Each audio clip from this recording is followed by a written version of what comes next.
Good evening and welcome everyone to this episode of the Portion Perfection Weight Management series, where we aim to bring practical ideas and strategies around weight management from the best minds in the industry.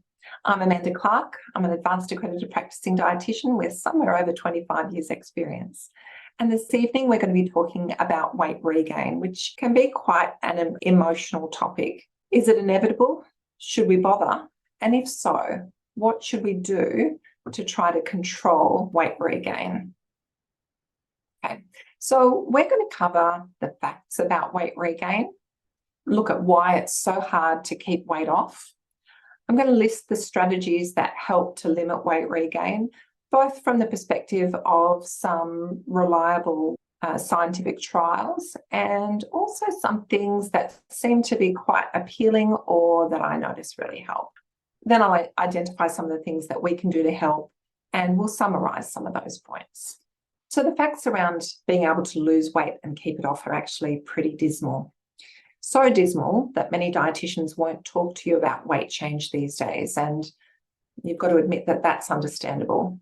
My approach is to take interest in the problem and in the person. Everybody's got their own unique experience of the problem, and we aim to seek out strategies that give you the best likelihood of being in that 15% or of at least understanding more about how your body works. So let's review some facts. A group in the US reviewed 29 studies published between 2004 and 2015 in the US to aim to understand what proportion of study participants followed the plan set out in the study, which is obviously going to have some impact on the results, and to identify what factors improved adherence. They did find that 40% of people didn't follow the program as prescribed, but they did find that when programs included supervised attendance and social support, that those programs had higher adherence, and that dietary interventions had higher adherence generally than exercise interventions. They also found that those who did more exercise were better able to keep weight off, and that those with higher amounts of weight loss were actually more likely to be able to keep some off. Dropout rates in weight loss studies are really high, somewhere around the 30% mark. So that's always going to affect the figures because those dropouts need to be included in some way. So what we see here is that overall, those studies showed a regain of 50% of the weight lost at 2 years and 80% at 5 years. For bariatric surgery, the average that we see for weight regain is 20%, and that'll be over the following 8 years. So we need to remember that with these studies, that often the individual hasn't chosen what the strategy is that they're going to be following. For many people, it's not the right strategy for them, may not be an enjoyable strategy. So I think we've actually got a better chance of success outside of a clinical trial. The Look Ahead study had better results, but it had a reasonably low level of weight loss. It was run over 8 years, and it was a randomized clinical trial, which means there's a control group and there's an experimental group. It had over 5,000 people with high body weight and type 2 diabetes. And it was aiming to determine the impact of intensive lifestyle intervention versus standard diabetes education through a GP. And it was particularly looking at weight loss outcomes and cardiovascular disease outcomes, so heart disease. And the ultimate finding was that there was actually no difference in cardiovascular outcomes between the two groups. So the ones that were just under their doctor's usual care had equivalent outcomes from a heart health perspective to those in the experimental group. The experimental intervention involved diets of 1,200 to 1,800 calories per day, which depended on individual starting weight. And they also included some meal replacements. The dietary goals aimed for fairly low fat intake and moderate protein intake. And one of the key things, it was considered to be an intense intervention. And they had one individual session each month with a health professional for 4 years, and additional support as group sessions, starting with 3 group sessions per month in the beginning and that came down to 1 email per month by the second year. That resulted in an average 8.6% weight loss. So that means if somebody started at 100 kilograms, they ended up at 91.4 kilograms. 50% of that loss had been regained at the 4-year mark. So that was better outcomes than the average of all the studies. And that 50% weight regain was then maintained by year 8. Regardless of that weight regain, participants saw an improved blood sugar control, improved blood pressure, improvements in sleep apnea, in their blood cholesterol level, in kidney disease, in their fitness, and in depression, which goes a long way to say that although 4% weight loss is small long-term, and it certainly is very modest, it's also very effective. And we do need to remember that the whole population is increasing every year. So those people in the trial who maintained that 4% loss over 8 years also avoided the weight gain that everybody else is experiencing year on year. I do want to point out that when we look at trial results, that these are averages. There are the better and worse responders. There are the people who dropped out. In fact, when we look at this particular study, in that experimental group, 32% of them achieved and maintained a fairly large or a moderate loss, so higher than the reported 8.6%. 35% of people had large or moderate losses that were followed by full weight regain at 4 years.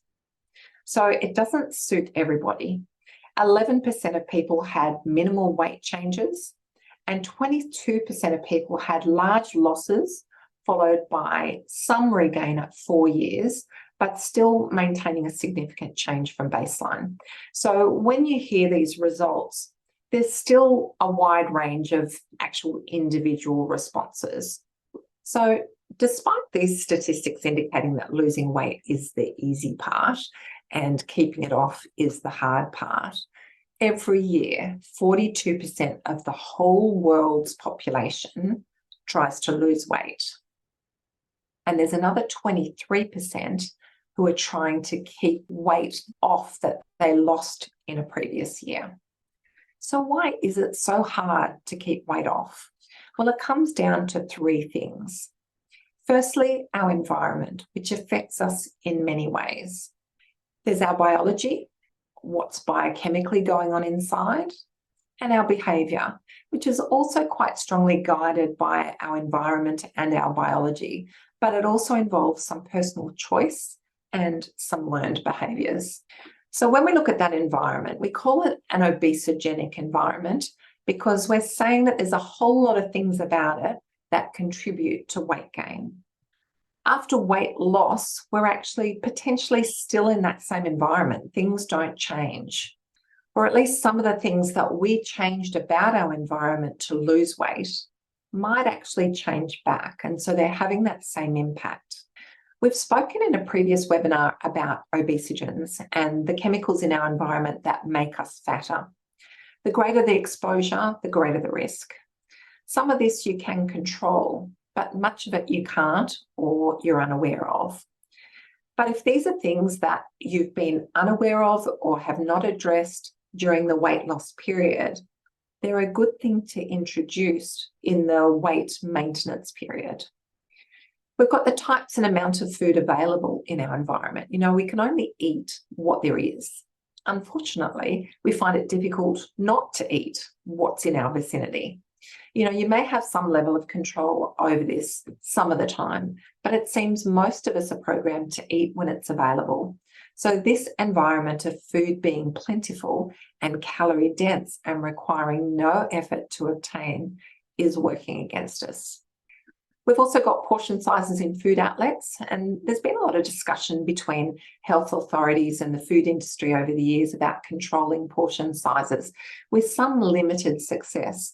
There's always the argument from industry that controls over their ability to make money are kind of against the law. The problem is that it's in companies' economic best interest to sell us more for more money.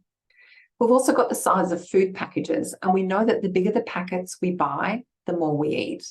And so that also applies to the food industry. The bigger the packets they make, the bigger the packets we buy, the more money they make. We've also got the sizes of plates, bowls, all sorts of things in our homes, food containers, lunch boxes.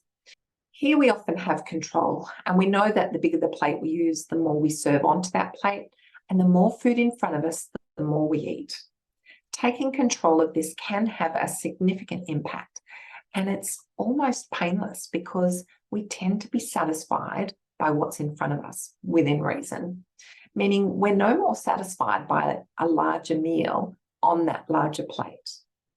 We've also got recipe yield. If we cook from a recipe, there's the issue that is a difficult one to resolve except by using specifically sized recipes or working things out from nutrition information panel. That's why we create recipes that are in the right portion size, because recipes are generally made to serve for, but which for? Knowing that a very high proportion of people are trying to lose weight or trying not to regain weight, their energy needs are lower. So who are those for people? Is it the children? Is it the man? Is it the woman? Is it the person who is trying not to gain weight? Our environment also has an impact on us based on how easy it is to be active. So are there bike paths? Is it safe to walk? Are there easy and safe physical activity opportunities? How far is it to get to work or to the shops? Do you have to drive, or are there other methods? So that's the environment. We might change some things about our environment to lose weight, and we need those changes to remain consistent in the maintenance phase. And in some respects, the maintenance phase is actually more important than the weight loss phase. So then we've got our biology. And from a biological perspective, a high proportion of people take some medication. Mental health in the community has been decreasing over the years, which means more people are on antidepressants or antipsychotics, which directly impact weight. There's also other medications that also impact weight. Corticosteroids, some diabetes medications, including insulin, some heartburn drugs, hormone therapy or contraceptives, and some anti-seizure drugs can also impact weight. Hormones can be difficult to understand because even the doctors don't fully understand them yet. But a variety of hormones trigger weight regain after loss, and that's probably the strongest impact on our weight regain. Interestingly, we have one hormone that's been identified that promotes appetite or makes us hungry, and that's ghrelin. It rises before a meal and it decreases when the stomach is filled. It acts via the blood and also the vagus nerve, and the vagus nerve goes from your stomach to your brain and sends messages back and forth.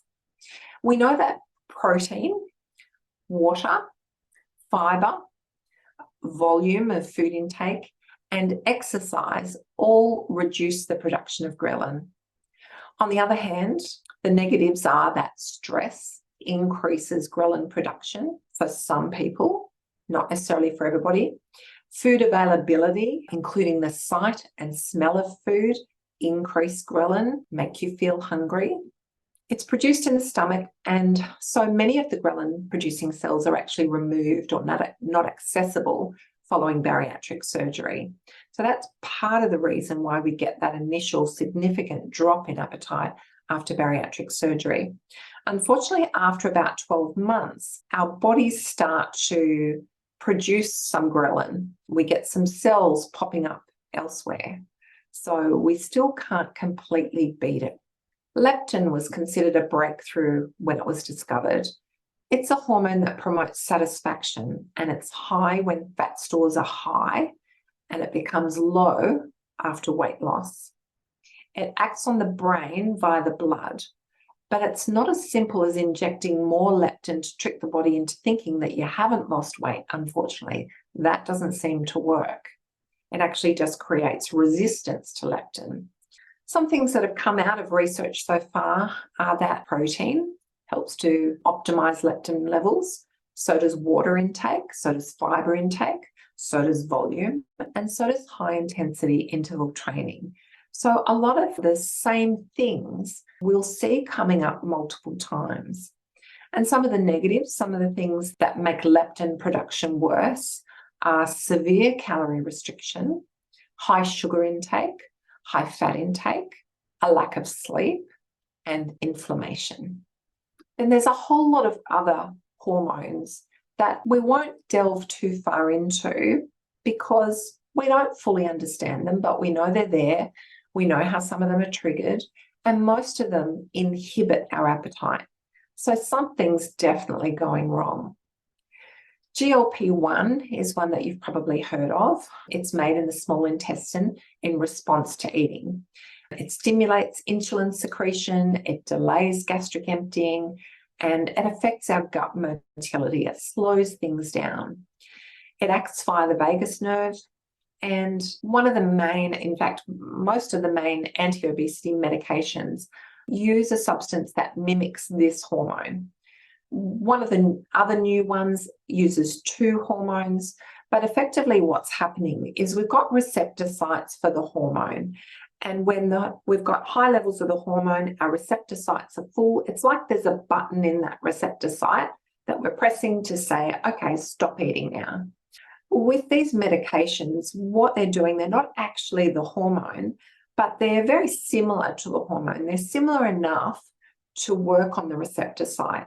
So they kind of replace our hormone. They're called an agonist. And if it was an antagonist, it would take up the receptor site but not press the button, so not have the effect we're after. An agonist takes up the receptor site and presses the button. So it's like we've got more of that hormone. So in fact, this hormone wasn't expected to work for weight loss. This one was meant to work for insulin production and blood glucose control, but it was found to be really effective. And so that then started the research on higher and higher doses of this semaglutide.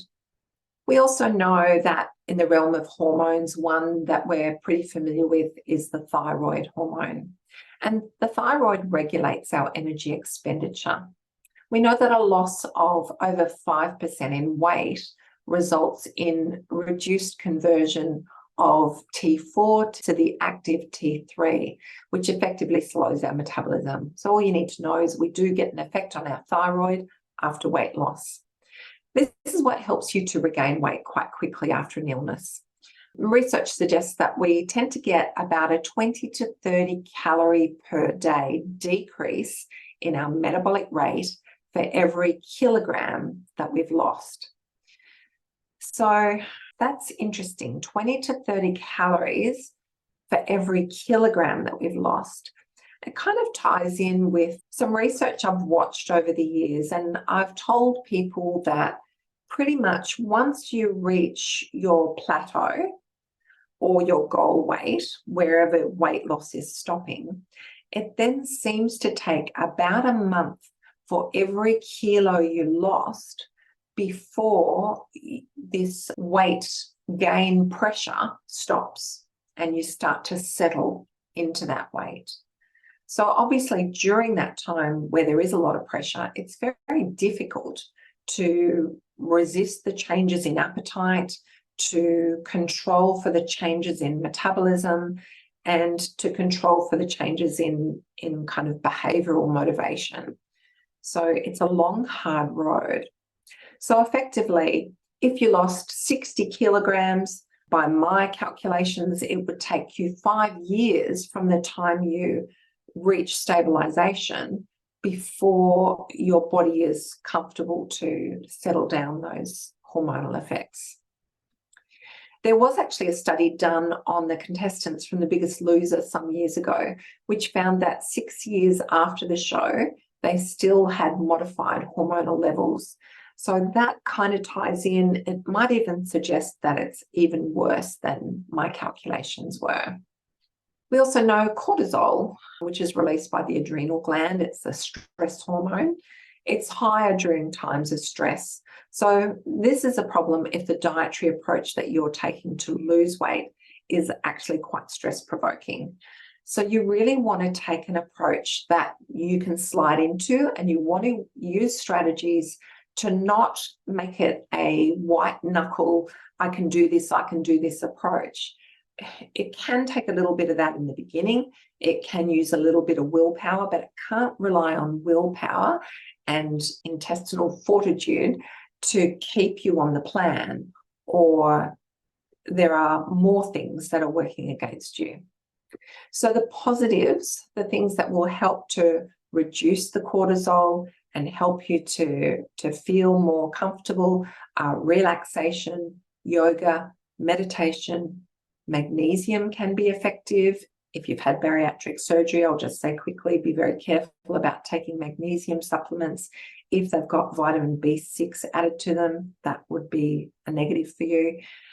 Tea is quite good at reducing cortisol levels, and dark chocolate. Just reading the notes. Herbal teas, absolutely, yes, some herbal teas can have an effect on reducing stress. And yes, the recording will be available. So part of what contributes to this metabolic adaptation is that the body starts to preferentially use blood glucose for fuel instead of drawing on our fat stores.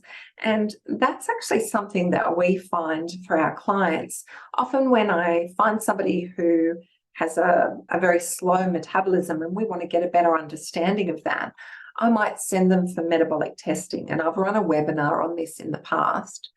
And what that actually shows is it measures the resting energy expenditure. So we know how many calories this person is burning at rest and how that compares to what it theoretically should be.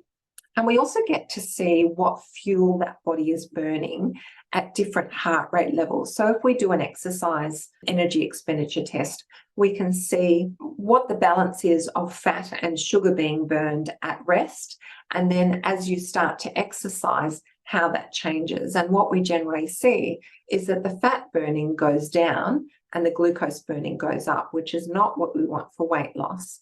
So what we end up doing is focusing on exercise at the heart rates that give us the best fat burning.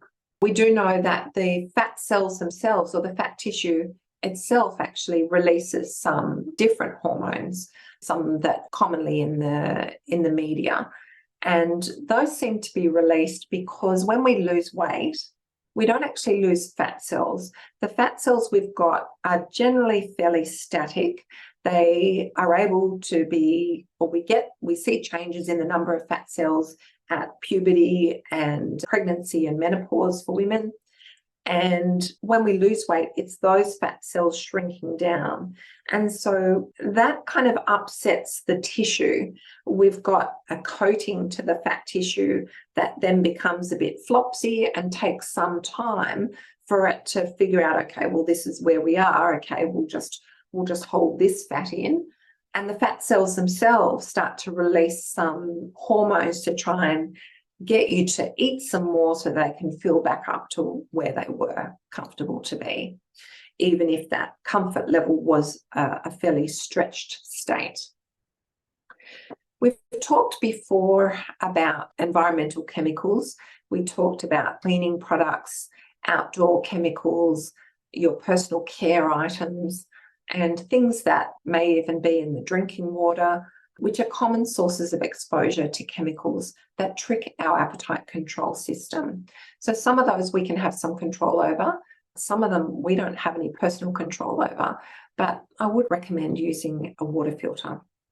Food quality, well, this includes everything that comes with a healthy or an unhealthy diet. So a high saturated fat intake has an impact on our biology. A high sugar intake has an impact on our biology and also our hormones. Ultra-processed foods, which we'll talk more about next year. Food additives, all these things impact our biology and they can produce inflammation, insulin resistance, high blood glucose, food intolerances, elevated cholesterol, all sorts of things that upset the way our hormones and our body generally works. And then we've got our genetics as part of our biology. So we're all different. And recognizing that we're different and that we have different family tendencies is something that we also need to take into account. And that also occurs in these clinical trials. There are all different people and everybody doesn't react in the same way. Some of those genetic effects, just the way our genes function, and some of them are a modification to our genes. So some of our genes can be switched on by certain circumstances, such as a period of starvation, whereby what our grandparents experienced during the war switches on survival genes for several generations. Now that we don't know how to control for yet. It's certainly something that there's lots of research being done on what's called epigenetic changes, but there's nothing you and I can do about that. It's also the interaction between our genes and our environment that makes all the difference. So some people can tolerate more chemicals in the environment than others. Others are quite sensitive. And generally our health. So whatever health conditions we're facing, we've all got some kind of pre-existing health conditions that may determine how easy it is to regain weight, including health issues that perhaps limit our physical activity, which are going to increase the risk of weight regain. And we've also got our microbiome. So we know pretty confidently that our microbiome controls much about our health and our metabolism, but there's much that we still don't know. We do know that there are changes to the microbiome when we lose weight and changes back again when we regain weight. We still don't know how to confidently and permanently alter our microbiome. So at present, the best advice that I've got is to eat lots of fibre, because fibre feeds good gut bacteria. So bacteria that's good for our metabolism. There are different types of bacteria that like to eat different things. The good ones like fibre. There's a theory around our set point that our body defends, which I'll talk to you about in a moment. And really that's part of, or that's the theory that takes into account all these changes. Meanwhile, we've also got our own thoughts, our psychology, our behaviour that makes it easy to regain weight. We've talked about stress and the effect of the hormones produced when you're under stress. We've also got behavioural effects that might use food to be a distraction from stress, or might change the uncomfortable feeling we have from being stressed. Instead of feeling stressed, we then feel overly full or we feel sick, which somehow is some kind of release from the stress. And some foods, including sugar, also modify the brain chemicals that actually calm the situation in the moment. Chocolate does too. Sugar and chocolate actually do create some calm for the moment. The problem with them is that it's short-lived, and at some point we're going to get a drop, and during that drop we start to feel bad, and that's where we're going to trigger cravings and behaviours that try to get those brain chemicals back up to a comfortable level, and those strategies are not sustainable strategies. And we've also got our habits. So our brains have ways of shortcutting our behaviour so that we don't have to make too many decisions every day. We can really end up with decision fatigue if we rely on thinking about everything we do. So, as we walk out the door, we lock it without thinking too much about it. Or when we get into the car, we put on our seatbelt. We don't stop to think about that, or we don't think about how to do it. Those things are habit. And the same thing happens with food. If you self-serve meals from the centre of the table, for example, you might find yourself serving second helpings or finishing the bowl on autopilot. Whereas if that trigger of the availability of the food right in front of you wasn't there, you might feel quite satisfied on that original serve. Unhelpful or unhealthy behaviours can change when you change the triggers or create new associations.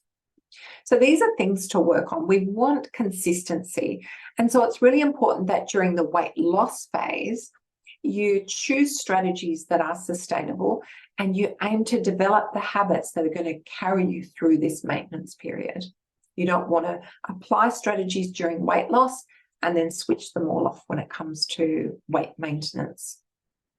Your previous experience also guides your behaviour. So, for example, if you've been left hungry in the past, maybe as a child, that can drive you to overeat. Or if there wasn't enough food and you felt the need to eat quickly to try and get enough, then that's a habit that's working against you.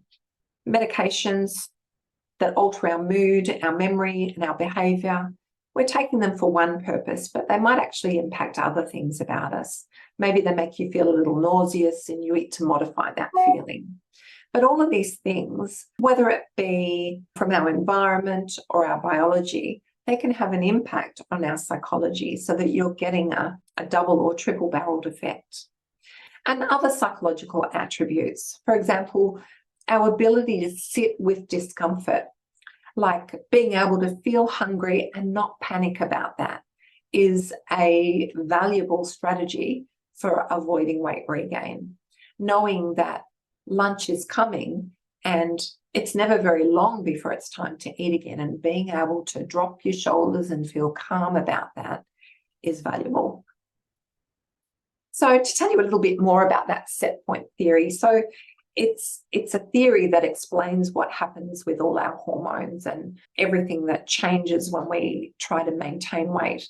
So it tries to keep us at a particular weight. They say it's programmed in the early years of life and that genes play a role and are influenced by our environment.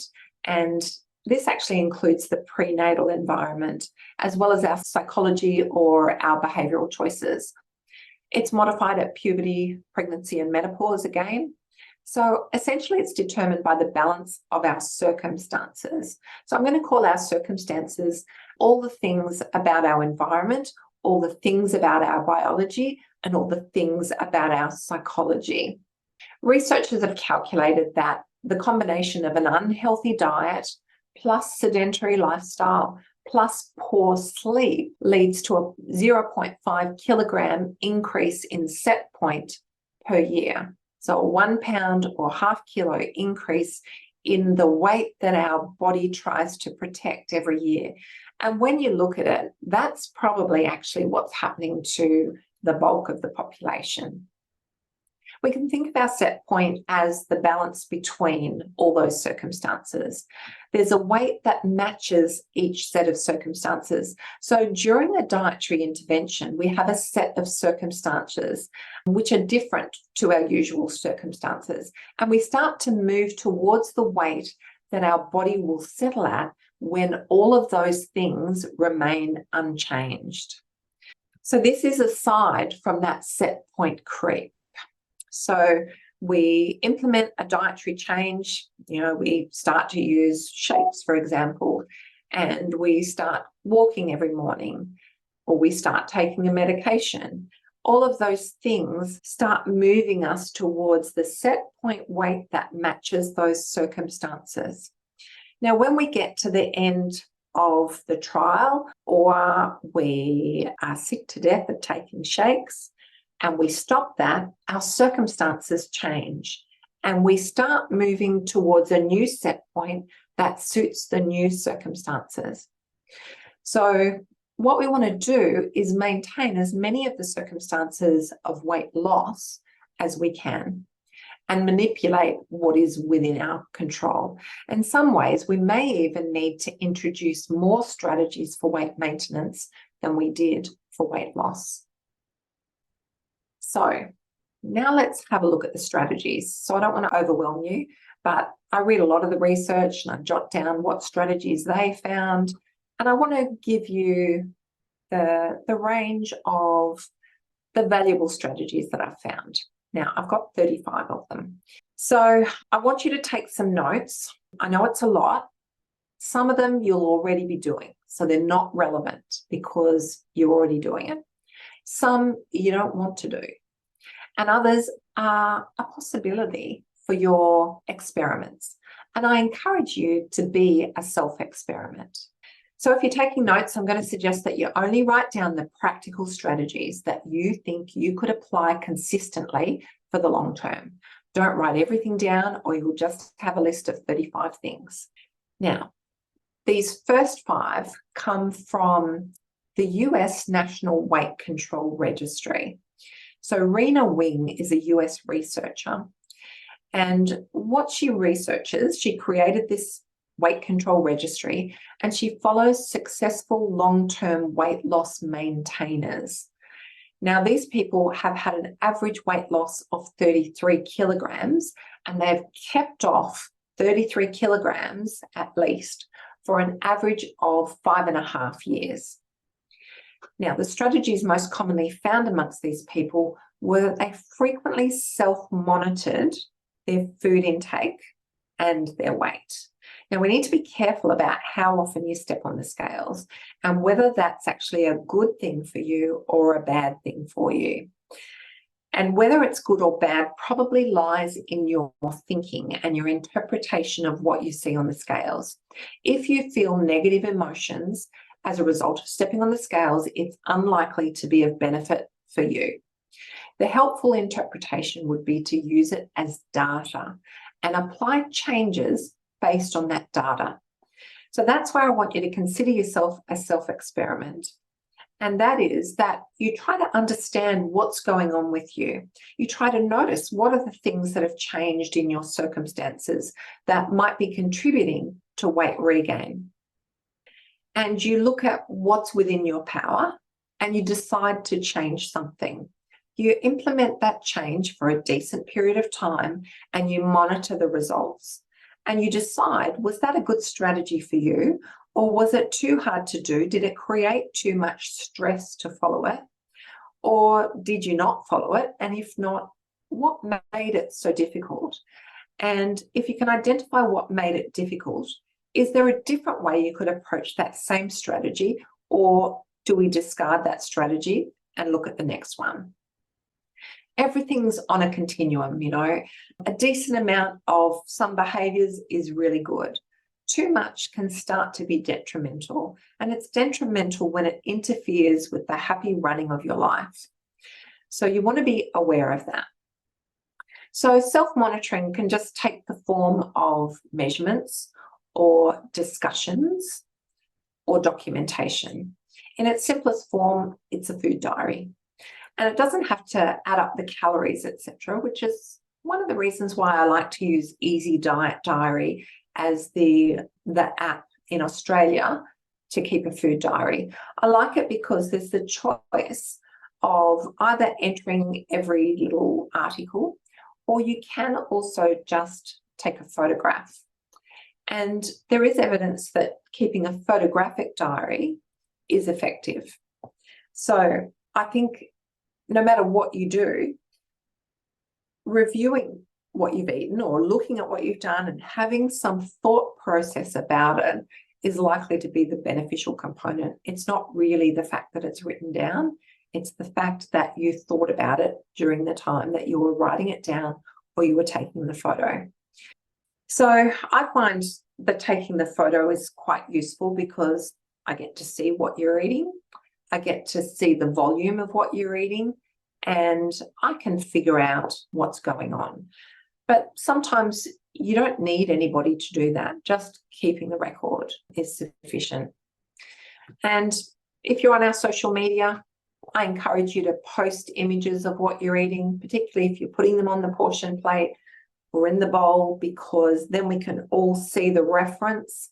And it's good accountability to get some feedback if you want feedback, or at least to just put it out there. I've done it. It's like ticking the box. So self-monitoring of some kind was found to be common amongst all those people who lost so much weight and have kept it off. High levels of regular physical activity are also key. Now, in this trial, they found 60 minutes a day. Some other studies have actually found 90 minutes a day. So that's quite significant.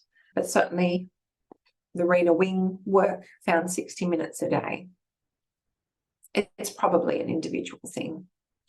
A low calorie intake, which makes sense considering we know that calorie burning is reduced after weight loss. A low fat diet, interestingly, rather than a low carb. And I find that interesting because low carb, which is quite a broad category, low carb is anything from 50 grams to 130 grams of carbohydrate per day. So technically most bariatric meal plans will fit into a low carb diet, even though you may be eating carbs at every meal. A very low carb diet is under 50 grams, but we know that a low carb intake can help to control appetite. But interestingly, it was not a feature amongst these successful long-term weight loss maintainers. And that's likely to be because of the ability to adhere to it long-term. And there is some research that shows that any dietary plan that results in the complete exclusion of something that you usually ate is not very good for long-term compliance. Eating breakfast was common amongst everyone. And so that's also interesting with respect to all the intermittent fasting discussion out there. And I'd say that I agree with this. This is what I find in practice, that eating breakfast definitely seems to be effective.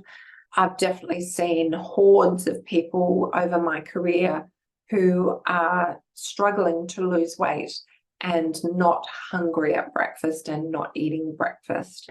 So whilst some of the intermittent fasting research shows that it's effective, I don't believe it's effective for the long term. I think there's going to be some change to metabolism that makes it no longer effective. That's my theory. And consistent eating across weekdays and weekends is also being found to be beneficial. Then we've got some success strategies from the Look Ahead trial, and this was run over 8 years and was a randomized clinical trial of over 5,000 people with high body weight and type 2 diabetes. It was aiming to determine the impact of intensive lifestyle intervention versus diabetes education and support on weight loss coming from a GP, and its effect on weight loss and cardiovascular disease. The ultimate finding was actually that it made no difference to heart disease outcomes between the groups, but there was a difference in weight control. It involved diets of 1,200 to 1,800 calories per day, dependent on starting weight. It included meal replacements for 1 or 2 meals a day, and the dietary goals aimed for low fat, and there was a minimum protein contribution of 15% of calories, which is not particularly high. They had 1 individual session with a health professional per month up to the 4-year mark, and they also had some group support, starting at 3 groups a month in the beginning and down to an email a month by 2 years after the start of the intervention. The average loss was 8.6% of body weight at year 1. So that means going from 100 kilos to 91.4. We looked at this graph earlier. They maintained 4% body weight loss at year 8. That's actually a pretty good, it's a 50% weight maintenance of the loss at year 8, and improved HbA1c, blood pressure, sleep apnea, lipids, renal disease, fitness, and depression. So quite a significant trial. Then we've got, from other studies, the greater the frequency of home-cooked meals rather than restaurant meals or fast food meals, which makes sense because you're not in control of the portion size that is placed in front of you.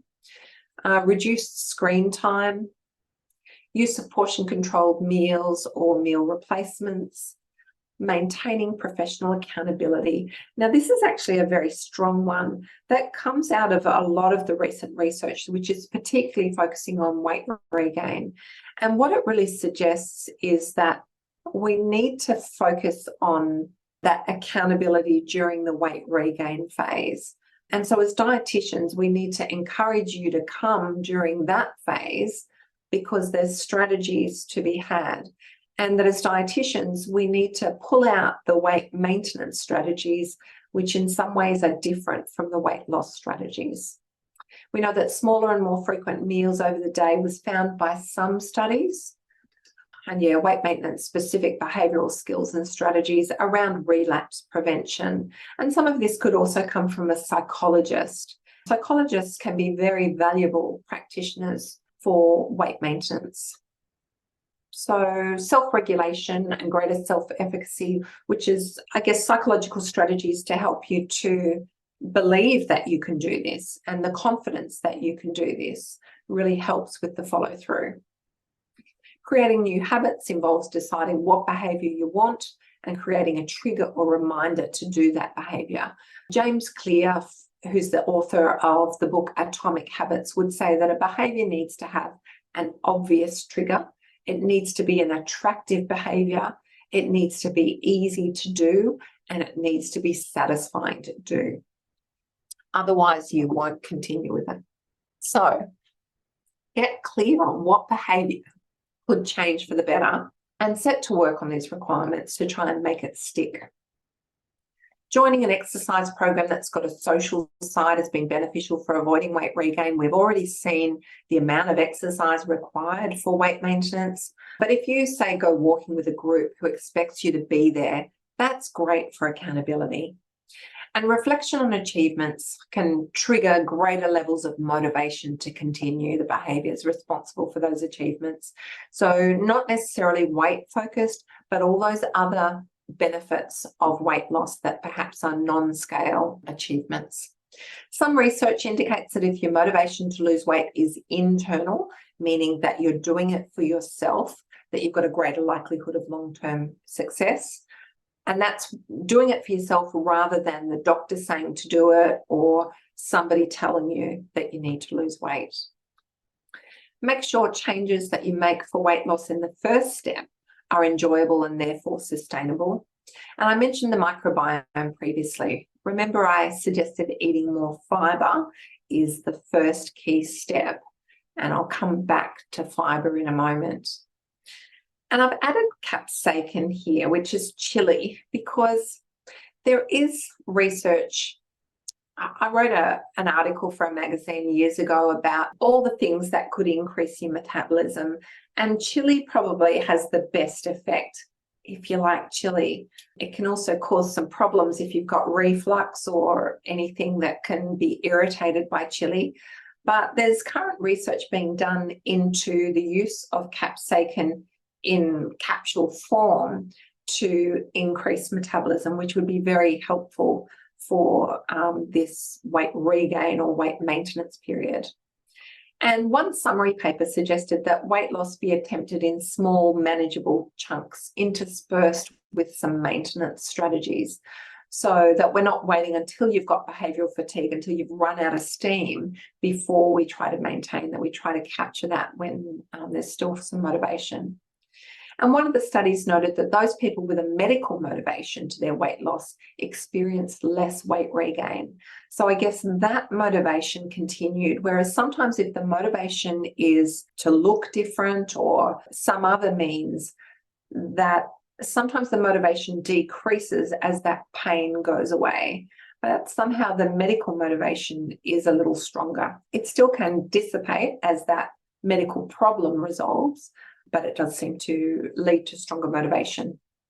There are also strategies around taste aversion learning, which is an interesting strategy, and it is something that I've done with clients in the past where there's a particular food that's been particularly problematic. So it's potentially worthy of an experiment. An example of that would be that you conjure up any situation where you're put off food. Maybe there's a weevil in the chocolate or there's cockroaches in the shop, and that can help you just go, oh no. Or you imagine that there's someone with a runny nose who's handled that food. Anything that just makes you go, actually, I think I'm okay, thanks. There's also some evidence that imagining consuming that favourite food can actually result in some satisfaction and enjoyment, and through that satisfaction can get you past needing to eat it. I haven't actually tested that one out with anyone, but it's in the strategy list. And then we've got strategies like eye movement desensitization reprogramming, which we've had a webinar on before. It's a weird and wonderful technique along with tapping and hypnotherapy, which can change your desire for particular foods or reduce your cortisol levels, and have been found to be beneficial for avoiding weight regain and for helping people to lose weight.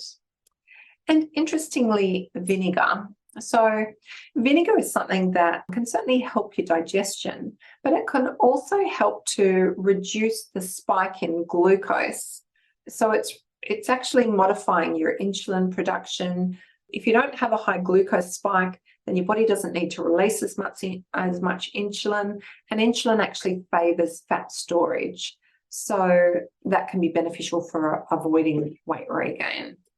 And just 5 more. Mindful eating can help you feel satisfied from your head rather than just waiting for your stomach to say, please, no more.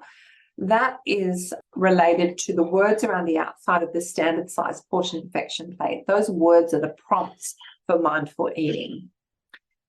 There's also some research around preloading with vegetables, like a salad before dinner, or a vegetable-based soup, or even a broth, or an apple, or drinking water before a meal, that overall your calorie intake at that meal can be lower. So it's a good strategy if you're finding that your appetite is increased because your body's trying to regain this weight, that some of these strategies may be able to help.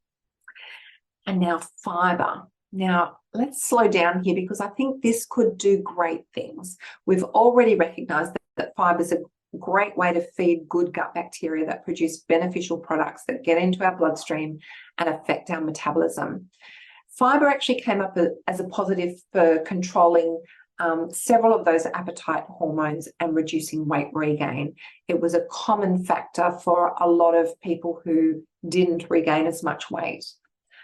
I've also seen research that indicates how fiber can do this, because it increases the production of appetite-suppressing hormones in a natural way.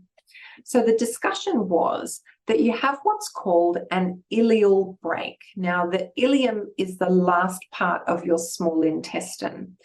And where we're talking about a brake, it's like a stop mechanism, like the brake in a car. And that brake is there at the end of your small intestine. And what it means is that if undigested nutrients are sensed right down at the end of your intestine, then you must be really full and you need to stop eating. So fiber is not absorbed. And I've seen the figures that say that on a low fiber diet, you actually malabsorb 5% of the calories that you eat.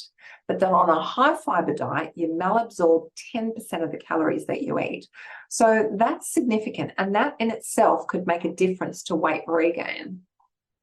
So that's the undigested nutrients ready to be sensed by the ileal brake. So not only do you get malabsorption of those nutrients, but you get a natural triggering of some of the appetite suppressing hormones, because it thinks you've eaten so much that you've now filled yourself right up down to your small intestine. So it's a great all-round strategy, and perhaps more important in weight maintenance than it was in weight loss. So ideal fiber intake for women is 25 grams per day, and for men is 30 grams per day. Theoretically, fiber needs are relevant to calorie intake, so it might be hard to get 25 to 30 grams on a reduced calorie intake. And it's been suggested that that relevant amount is about 14 grams of fiber for every 1,000 calories that you're eating. So if you're on about 1,200 to 1,300 calories, that's likely to mean about 17 grams of fiber.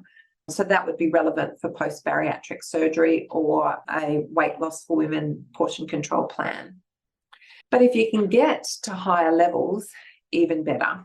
We also know that it reduces ghrelin, and the effect on ghrelin seems to come via the microbiome, and that for that it requires it to be a fermentable fiber. So you want a variety of fibers. Fermentable fibers are what we think of as FODMAPs, so they do cause bloating for some people, but you want to find the ones that agree with you and add some of those. And number 34 is sleep. Now, sleep was one of those things listed as a contributing factor to a gradually increasing set point.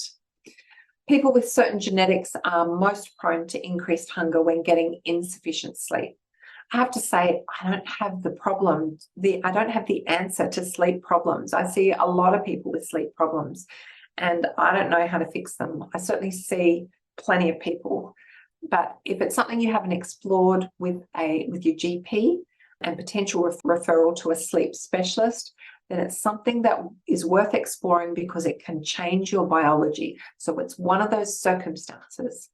And last but not least, those stress reduction strategies. So yoga, breathing, meditation, tapping, which is one of those weird and wonderful things, the EMDR, relaxation and exercise. They all reduce cortisol levels. So that's the end of the 35 strategies. I hope you created a short list of very easy, practical ones for you. If you've got more than 4, then order them from the hardest to achieve through to the easiest, and just start at the bottom. Just add the easiest things and keep adding what's comfortable to add. So let me know in the chat what you've managed to find, and I'll just read the other comments in there. What strategies can you suggest to not eat sweets, especially after dinner? Well, one of those strategies might be to brush your teeth straight after dinner so that everything tastes really bad. Other than that, there is some suggestion, and I didn't put that in the list, in fact, that lower glycemic index foods can help to control sweet cravings. There are also things that you could substitute. So things that don't actually give you that quick rise in your blood sugar and therefore insulin, but that we still perceive as sweet. A slice of raisin bread can be one of those. For some people, fruit can satisfy that. Ashlyn said top 10 high fiber foods, beans, lentils, and other beans are an easy way to sneak fiber into your diet. Very good. In soup, stews, and salads, broccoli, berries, avocados, popcorn, whole grains. Thank you. What about the fiber powder supplement? Yeah, fiber powder supplements are beneficial. So you get some benefits from just soluble fibers that aren't necessarily fermentable, like Metamucil and Benifiber, but you get other benefits from ones that are fermentable. They're the ones that feed the gut bacteria the best. And do probiotics help? Probiotics can help. Generally, probiotics actually just pass through. They're not actually colonizing your gut, but as they pass through, they're producing beneficial things, and they're creating an environment that is beneficial for the growth of your own good gut bacteria. So definitely can be beneficial if that's a problem. Daily exercise and daily yoga ensures a good night's sleep every night. There you go. That's good advice. Thank you, Marion. I use tasteless fiber and add to meals or drinks. Yes. Ashlyn, capsaicin, vinegar, and fiber are the 3 for you. Great. They're at least all things that you have control over and that you can add and that you can create habits around. For the chocolate lovers, Wicked Sister chocolate pudding, 170 grams. I restrict to 1/3 of the container. Yeah, point out that it is about 200 calories per container. But if that's what does the trick, then give it a go. I get confused if you're eating low GI foods and complex carbs and staying away from simple carbs. Should I be worrying about the amount of carbs I'm having, eating lots of fiber and grains, etc.? Well, you can still follow a very high fiber diet without too many carbs by eating lots of low starch vegetables. So making sure that half of your plate is filled with low starch vegetables is a great step in that direction. Adding low starch vegetables as veggie snacks, etc. Other than that, I would say the protein is the other thing that's come up as valuable. So I wouldn't get too hung up on the carbohydrate or the fat, unless they're identified to be specific problems for you, perhaps because of your insulin levels or something to do with diabetes. What about drops to put into water, as I don't drink enough, as I don't like the taste of water? Is this common? Yes, it can be certainly common. A lot of people don't drink a lot of water. Putting something in the water does change the osmolality of the water, so it can make it easier to absorb. Rosalind does an apple cider vinegar shot with a water chaser and unflavored protein to the overnight oats to help you stay fuller. Okay, very good. So I hope you found a few new strategies. Throughout your efforts, I want to encourage an experimental approach, like I mentioned, where you learn about yourself and how your body reacts and notice what's happening to you. Some things are outside of your control, and some enable you some level of control. For example, cravings at 4 p.m. might be offset by a planned snack at 3 p.m. It changes your biology by adding food and your environment by having a planned snack with you. And it also changes your psychology or your behavior because you've planned to have the snack. So you've already put some thoughts in your mind. And in general, our brain wants to follow through with what we ask it to do. Taking an experimental approach can help you to avoid feelings of shame or guilt or failure because it enables learning and problem solving, and it turns the blame towards the strategy that didn't work rather than risking labeling yourself as any number of things which are not your fault. I want you to recognize that weight gain is happening to everybody, but it's stronger when you've lost some weight. Be aware that the way that you speak to yourself and recognize that you're working against factors conspiring to result in weight regain. I want you to recognize that there's people here to help you. We offer a lot of things to help. Our portion control tools are designed to create a system so that that system forms a habit so that you don't have to make so many decisions about what you're doing. The sight of them, we've made them very visual so that they're a trigger to the desired behavior. They're a reminder. If we made them invisible, then they wouldn't be a trigger. They guide appropriate serving size. They count the calories for you. And it's much easier to serve the right amount with the right size tools. And everything works together, including the recipes and whether it's bariatric or just weight loss. There was good evidence there that accountability helps and keeps you on track with what you can control. We offer, obviously, services in person or via telehealth. We can guide you to decide on the experiments that you might undertake and to help you to monitor the outcomes, decide what the outcome is as a result of that and what to do next. We've now got a service also that I talked about last time that creates custom meal plans, and we've done a lot of them now. Or you can subscribe for access to our portion-controlled recipes to create your own meal plans. We've also got online courses for bariatric surgery, which help you to apply portion control and other strategies.